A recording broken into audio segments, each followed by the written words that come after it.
Hello, everyone. Thank you for tuning in or watching this. I got a good friend here, Alan Lacey with NorthPointe Bank. How you doing, Alan? Good. How are you doing today, Josh? Wonderful. We are all, Alan's quarantined at home there still. I'm still in my office, still trying to help lenders, you know, work from home and keep going on this stay-at-home orders. Um, I wanted to have this conversation with Alan today for a couple of different reasons. First, just working with Alan. I don't know if Alan knows this or not, but you've been on the Insellerate platform for 3 years now, a little over 3 years. Sounds right. Yeah. Close. Maybe four almost. Yeah. You were the first two or three customers on a new platform. I don't know if you know that or not. So when we launched our newest platform, you were one of the first three new customers on our newest platform. So we've definitely, I really appreciate working with you, Alan. And not only that, looking at the numbers, and we work with a lot of lenders, what you guys are doing is unbelievable. We had another lender on here last a few weeks ago, from JFQ Lending, and they're crushing it too. But I actually looked at the math. JFQ Lending was, 300 million with, 77 loan officers, which is fantastic. How much did you close last month, Alan?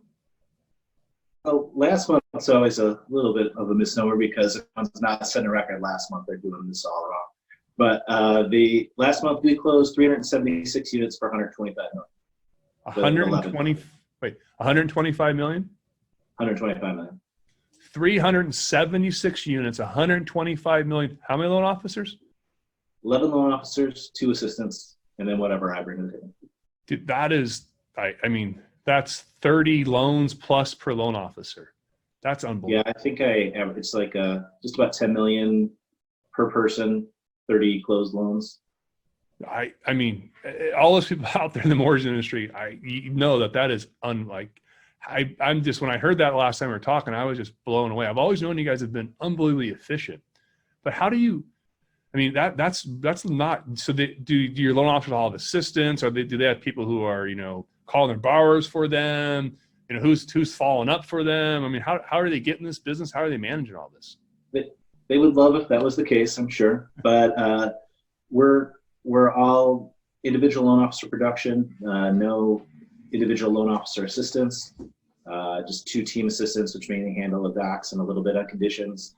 So they're handling the sale, they're handling the client contact through the process, they're coordinating the closing. They work unbelievably hard.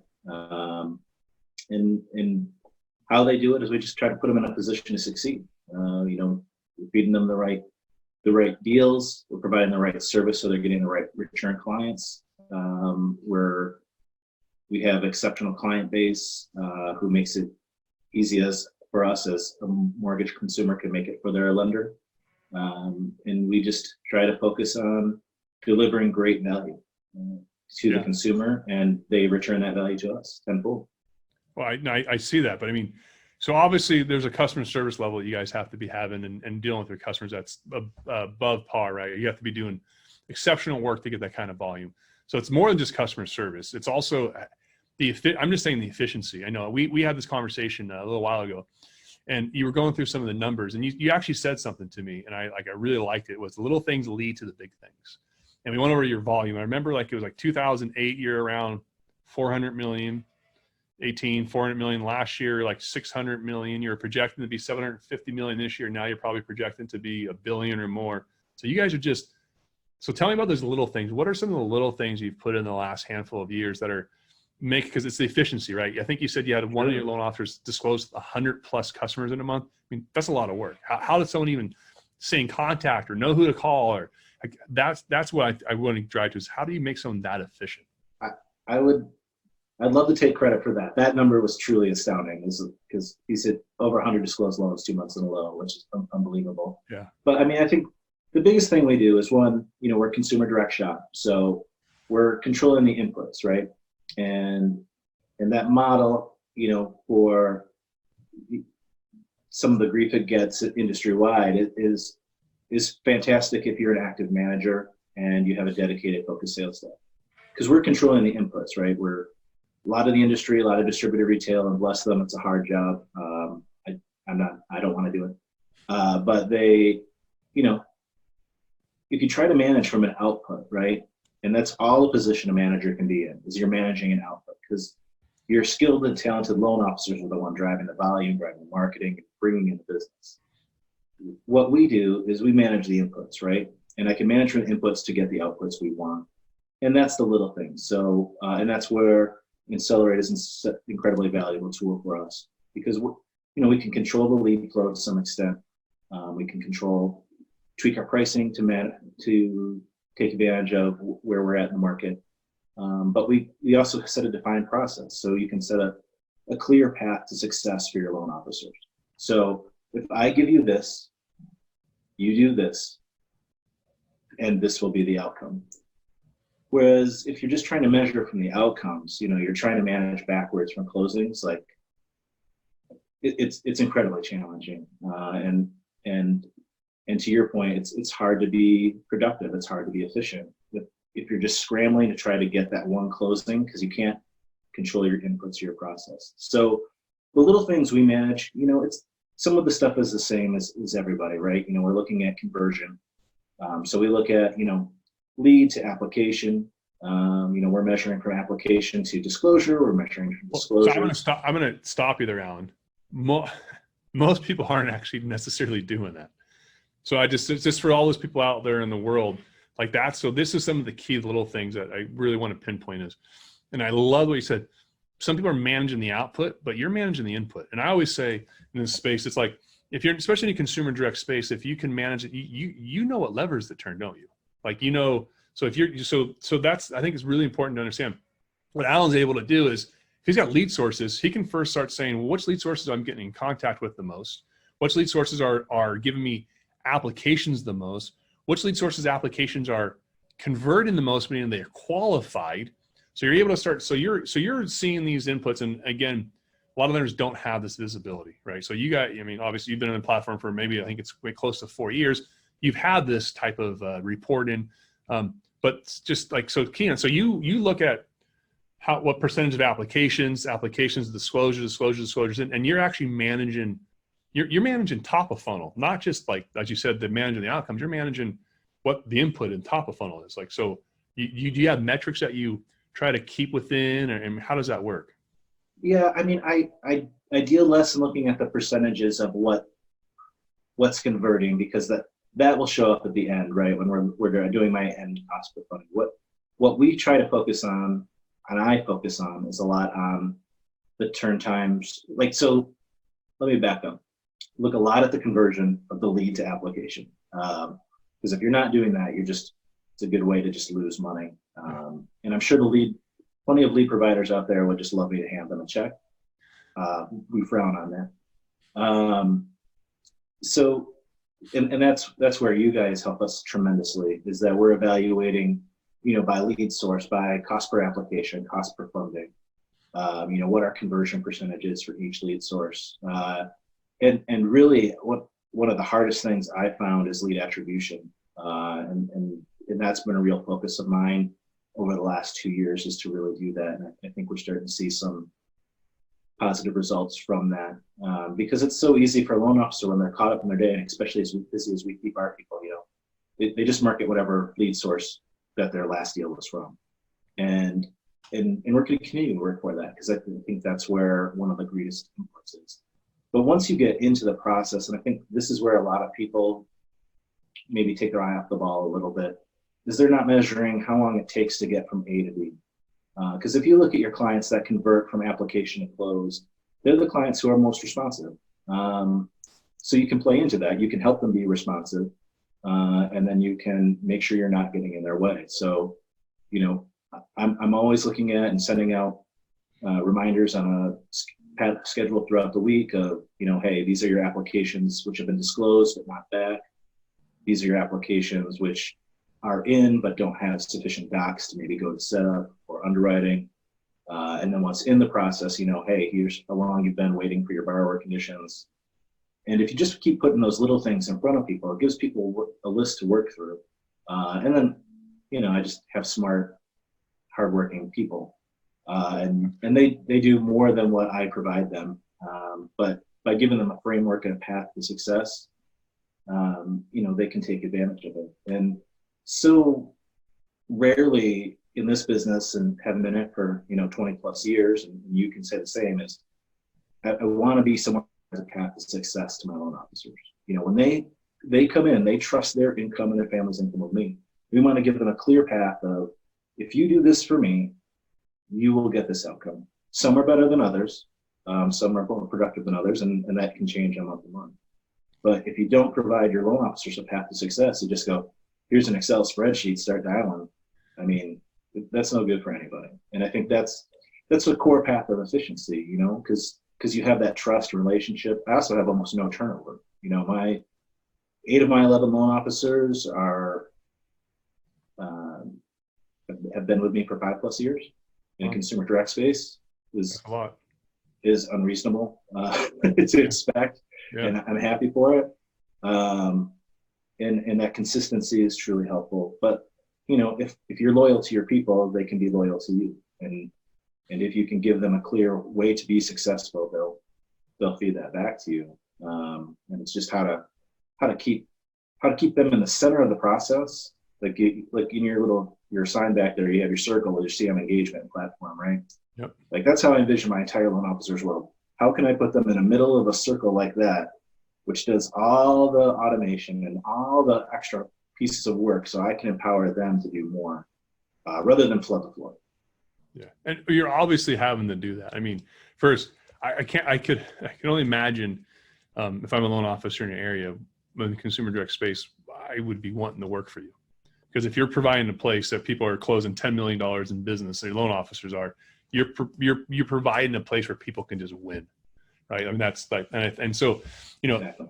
I've known you for a while, Alan, and I think you're modest on what you've done within the organization, because we have other lenders who have 50 loan officers, 60 loan officers, 70 loan officers in consumer direct call centers trying to do the same thing you're doing with like 11.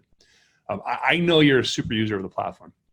I know you're a super user of technology. I think the last 4 years, I don't know how many different emails I've exchanged about this software. We looked at this, we looked at that. And I think that's something that for a lot of people that are out there in this mortgage business, I think one of the things I've learned from Alan in this, and this is something I've seen some other good people, which is Alan definitely knows loans. He knows products, he knows how to sell customers, but he's as important in the process of it being done as, just as he says, the outcome. You're not a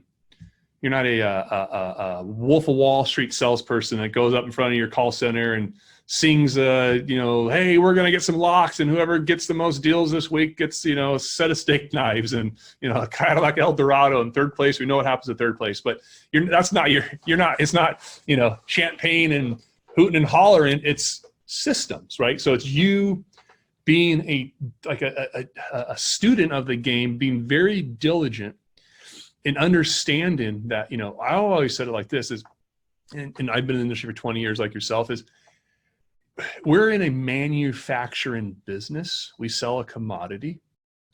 We're not selling cars, but in theory, we're building a car on an assembly line. And once you realize that transaction, you can become hyper efficient. Ford made it hyper efficient by having very standardized processes, practices, and reporting and workflow, so that it was always done the same way, so you could throw someone into the mix. I'm making a guess that your loan officer, I got hired by you, I would come in and sit down, and there's like one clear, defined path to get loans done, to find out what's going on, and to move on to the next customer. So I could just get in and do the job. Does that sound like a right statement?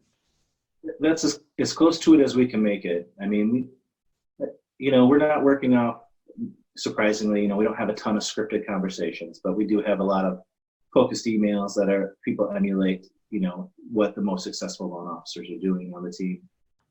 But the process is clear and defined. We're not making exceptions for the seller. We're not using this vendor for this person. We're not using this person doesn't get to pick and choose this and that. And it can be frustrating for the team. But at the end of the day, I think they like the results of it.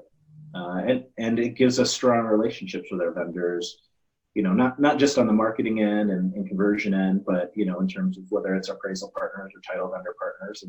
And they help us get stuff done as well, in trying to make that efficient and cost effective. And when you can drive efficiency and cost effectiveness, you drive value to your client. And guess what? When you offer a better deal to your client, they convert at a higher percentage. I don't think that's a shock to anybody. No. Or I sure hope it's not. Well, I think what you just said was interesting too, which is you look at your vendors because they are part of the process, right? And so you view the vendors that you're working with as part, because I know you do with us, as part of the process. So are you, and you're 100% right. If you're running something as efficiency and you're running and you want to be hyper efficient, you want to have best practices. This is who we use for appraisals. This is who we use for title in these states, so forth and so on. That way the transaction's the same thing every time. People work in the file, get hyper efficient, looking at whatever the closing statements look like, whatever the title reports look like. It's always the same thing from the same people, the same way. There's one point of contact. So are you working with your vendors? So you're looking at them and saying, hey, where in my assembly line do they fit? Do you do any SLAs with them and have expectations of turn times with what they're doing? I mean, how does that work? Yeah, I mean, we do have SLAs with them. I mean, they publish them. I mean, but I think we all know how SLAs really work in the real world. Once you get busy, like things go out the window. What we look for is just consistency. Right now, you know, and knowing the fact that some vendor someday will do something that could impact your relationship. But the first question I ask whenever there's an issue we have with a vendor is, you know, what did I do wrong? What did we do wrong? Not rather than focus on what they did wrong. Because if you start to think that you're the only smart, talented person in the room, you're not the smart, talented person in the room because you're the one who can't figure it out. So you want to trust your vendors in their areas of expertise and to do what works. And amazingly, we find that our successful vendors have very similar processes. I know that is shocking that successful people tend to do successful things in the same way. But yeah, we want to work with them. We want to make sure that we send them enough business that we're a valuable client. Because, you know, even though we're doing a lot for a few number of people, you know, you put us in a room with, you know, the top 20 loan lenders in the country who they may also be working with, you know, it's a relatively small volume. But if you're consistent and loyal and you provide good value and you just have a partnership aspect, all of a sudden it changes the dynamic and they're willing to work with you and for you and ultimately for your client. Because that's where you have to drive. That's what all of these things should drive, right? It's great when you can get so lost in the small details that you're losing what the overarching value is. But, you know, that's the value proposition for me is how can I deliver the best and lowest cost to my client? Because everything else will funnel from there, right? You know, as long as you keep managing. Yeah. You know, it's, we won't be able to diagram all the things that you do. And I can just tell you from knowing Alan's tech stack, what they do, their processes, they have a very well-defined process. And again, like, I just want to reiterate that it's, as Alan said, you want to set it up so that if you do these things, here's the outcome, right? So, you know, give people, you know, for those lenders out there are saying, gee, how do I do this? There's a lot of lenders right now.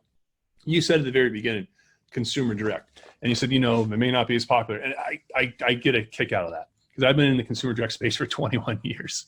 And I was being told for 21 years, consumer direct was not the way the market was going to go.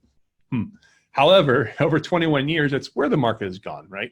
So let's just be honest with ourselves that consumer direct, over half of refis are consumer direct. Purchases it really depends on when it's been, but they've been anywhere between 20 to 30% of purchases come through consumer direct, which is actually really telling of where the market's going.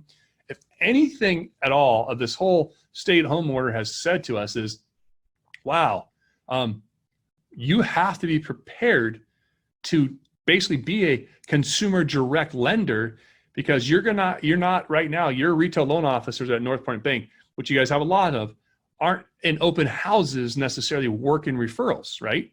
So how do they now talk, communicate, drive leads, drive business when they're sitting at their desk and they're not out in the field shaking hands? Like, this is just really driving in the space is this, you know, is this consumer direct world and, you know, being hyper efficient. I think, you know, you've obviously are in the beginning of it and, you know, or not in the beginning, you've been in it for a while, you're doing it very well, But what I want to point out to everyone out there is Alan's being modest on the diagramming, the workflow.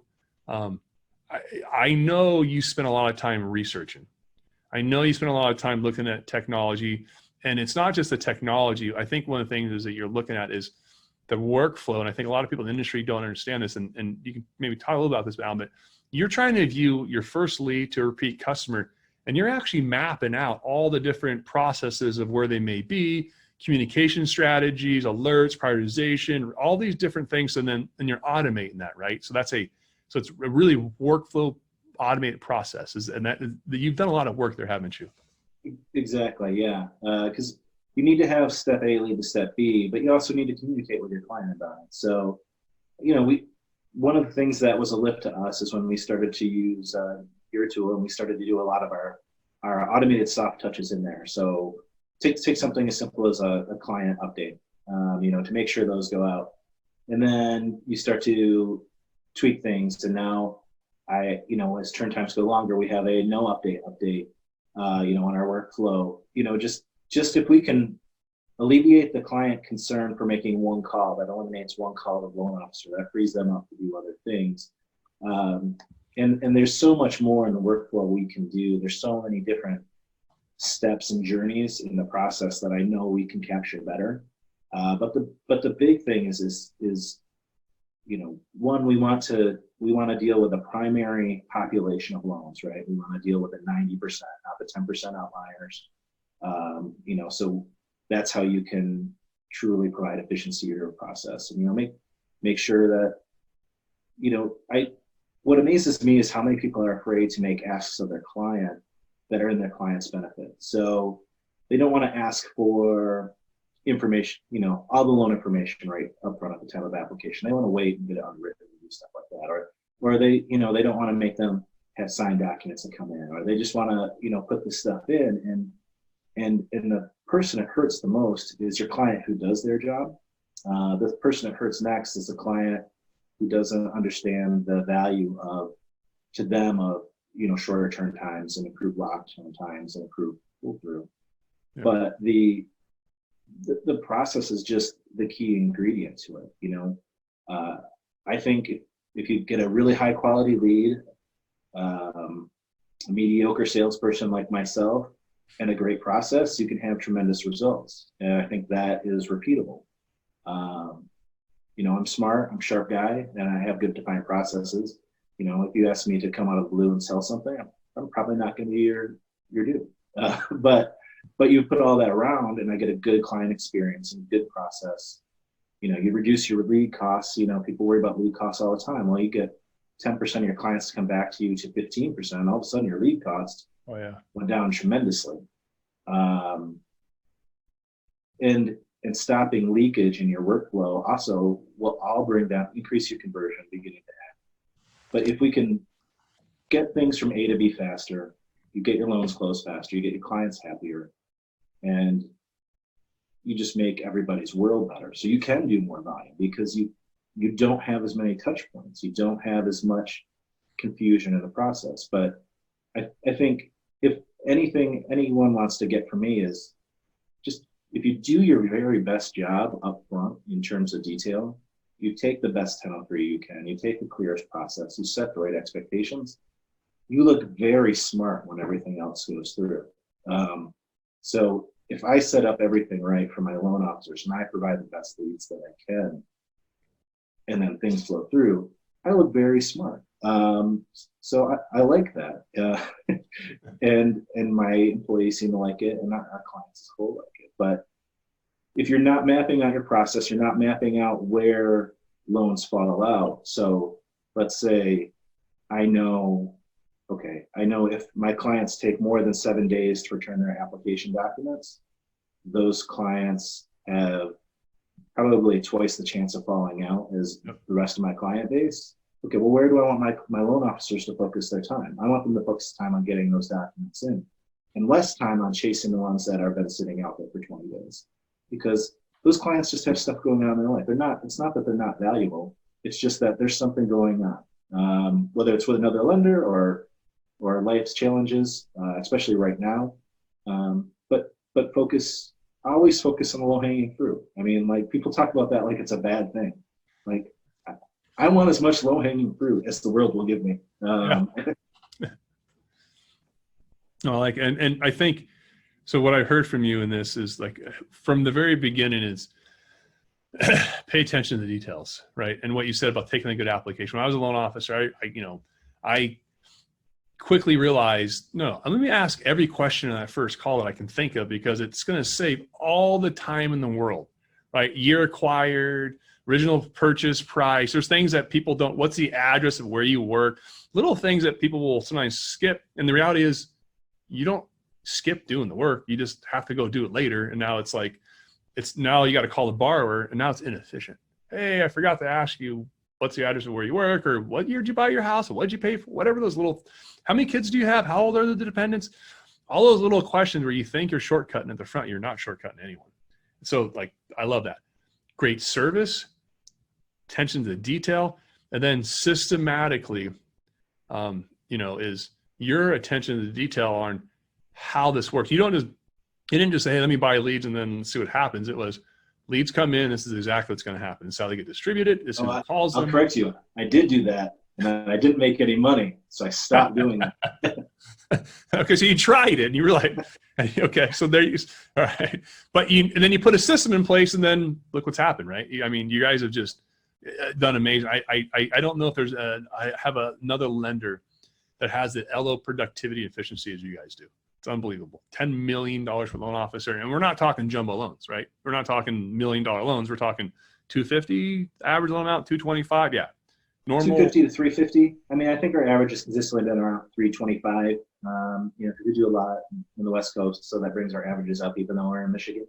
But still, that's normal wheelhouse loan amounts. That's not like you're not going after, it's not like you're doing 10 million because each person's got $1 million, gets $1 million loans every, and they're only doing 10. Right. You guys are cranking volume. So from all those out there listening, Alan, I really appreciate you jumping in and giving us some bits of wisdom here. And just, I hope people listen. Alan's modest about this. He spends a lot of time on the processes and technology. I get emails from him on the weekend all the time. Hey, if you look at this software, I'm looking at this. So he's really a student of the game. So for those that are out there, understand that you may be in the business of selling loans, but if you're running the organization, you're producing a product, whether it's a loan or a car, you're selling bananas, whatever it is. It's you had said it, there's a science to these types of things. Successful people do things the same way, and they get, the same outcome. So there's no mystery. Now, I'm not saying it's easy. I'm not saying it's hard. It's work. You have to be intelligent, and you have to really spend time at it. But if you put it in place, you can do something like Alan's doing, which is crushing it. $100+ million level loan officers. I mean, makes me want to be a lender again, because I see those numbers and it's like, that's just unbelievable. So for all you out there, this Alan Lacey at NorthPointe Bank, if you're in the Michigan area, I don't know if you're hiring or not, but if you guys, I would a loan officer, I always tell people when they come to me and they say, where should I go work in sales? Well, I go, well, go in, ask them how many loans their top loan officers close and how much they're making. And if you like that number, go there. Don't go to the shop at the top loan officers closing $2 million a month. Go to the place that they're doing 5X that, because that there's the opportunity. So that's a plug for you guys on Michigan. I'd be looking at Alan's shop. I would definitely be looking at NorthPointe Bank. But guys, process, pay attention to the details, right? Manage the input, not just the outcome. I love that, right? Input, manage the input, what's going in, right? Garbage in, garbage out, right? Good stuff in, good stuff out. Really managing that, and you're going to create, great outcomes. So, hey, everyone, listen, thank you, Alan, again, thank you for being a customer of ours. I appreciate your time here, and have a great day.